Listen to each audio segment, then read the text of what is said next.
So I see next year also the regulators try to introduce a framework for DeFi itself. I hope not, because it's still early for them, because they need to be educated. Yeah, we try also to participate in different groups, different countries as a kind of advisor to advise and to explain how that works, and kind of real decentralized protocols. They actually don't need any kind of traditional regulation where people are actually, or structured centralized entities are regulated and follow specific framework and policies.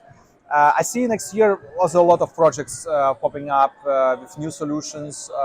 Here, I have seen here some startups who built a new innovation in the space, cross-chain swaps, with avoiding bridges. So actually, bridges is something what is not highly efficient.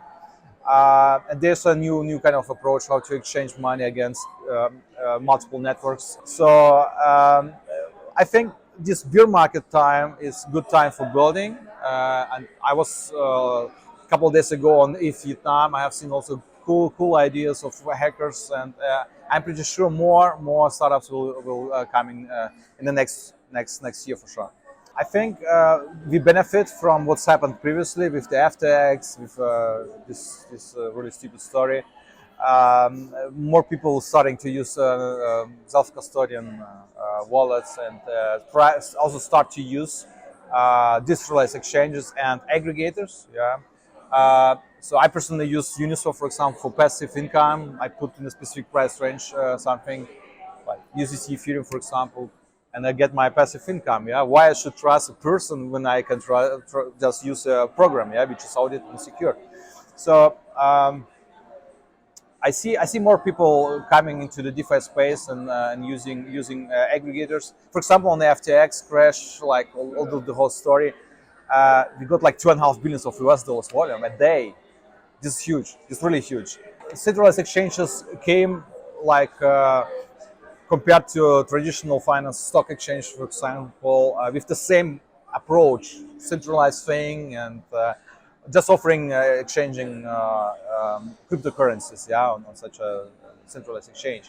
And then we got another iteration of our financial system, and DeFi was introduced. Yeah, it is kind of evolution, I would say. So I see which work should be done in the next years. I guess a lot of work in terms of user experience. We need to explain people that it's a little bit different. Actually, like 2019, back to 2018, I tried MetaMask, and I'm a software engineer, architect with a lot of years of experience, and I didn't get it.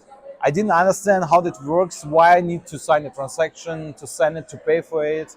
And this is difficult, yeah, for the people who have no idea about like programming, networks, or something like that. And we need to improve the user experience. And on our side, on OneInch, we have a couple of teams. They try to improve the user experience in different fields. For example, we got introduced limit order protocols like decentralized order book.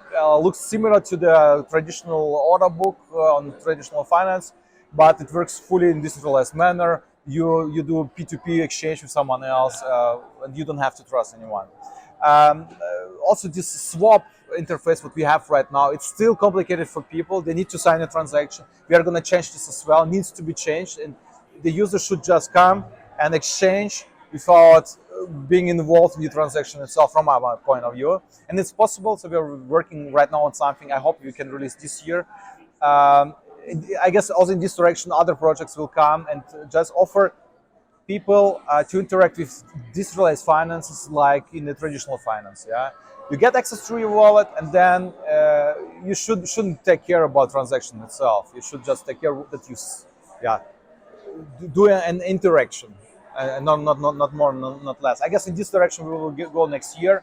The whole DeFi, to just make it fully easy to onboard new people. So if it's getting political, then we will lose. We see it in the case of Tornado Cash. It went political, and now one of these guys, which I personally know, and this Alexei, who is sitting right now in prison, his wife is also here. We see on another cash case, it went this political way, and now it's gonna be crazy. So they get maybe they need to sit the whole life in prison in the U.S. From my feeling, because some people didn't understand how that works. Yeah, and and what I have fear is that regulators come and say, okay, you go to the prison because it looks like a centralized exchange thing which was not regulated. Now you go to the prison. That's why, yeah, because you invented part of this thing, yeah, and uh, there I have fear, yeah. We try, of course, to protect ourselves how we can and explain and teach and educate the other counterparties, I would say.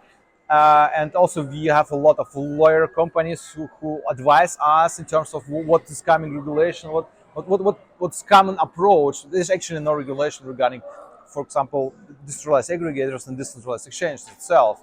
And we need to keep to be on the ball, how we say in Germany, all the time to just not come into a situation like Tornado Cash was.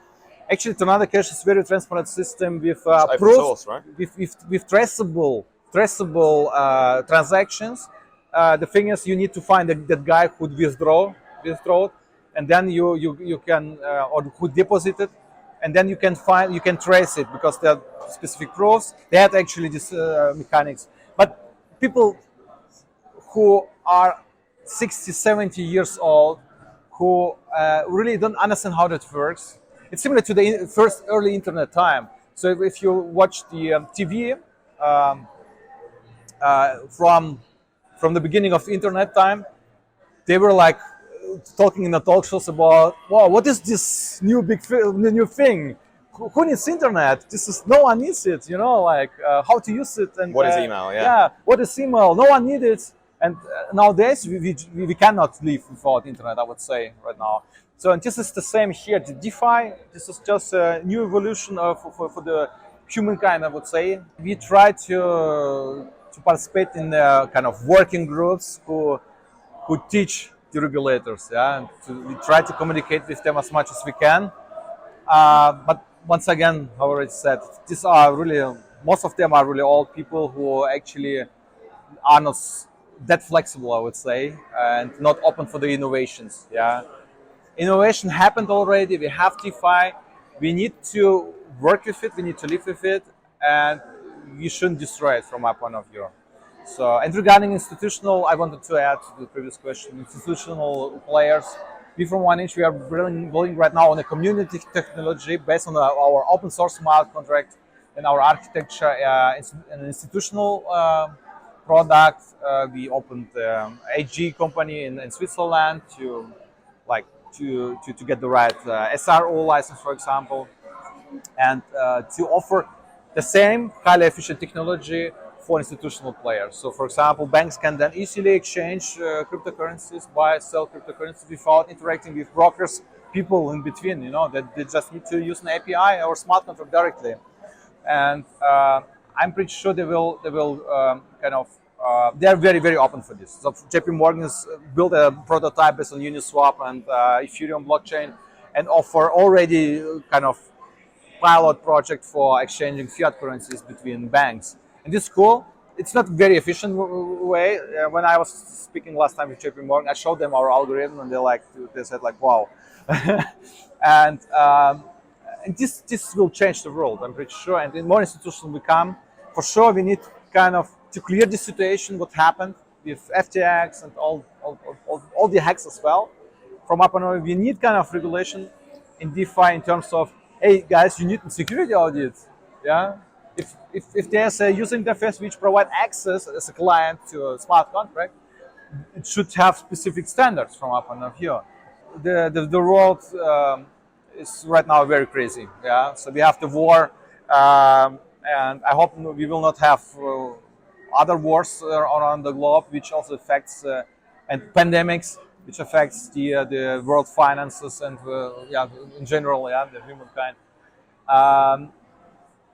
I think 2023 will be different, and I see more innovations coming, because in really bad situations, in like pandemic times, in war times, people coming with good ideas how to make something more efficient. When you have everything is good, you don't have to invent anything. When it's really bad situation, like in my case, for my personal life, it was my wife left me 2018 in November, and I decided to travel around the globe, participate in hackathons, on competition, like programmer competitions, and I had to live in an office with no shower, with just air bed, and my daughter with me to 50%. And in this environment, we were able with my co-founder to build such a nice project, One Inch Network. And on board a lot of contributors. Such environments offer the opportunity to innovate and to come with something new.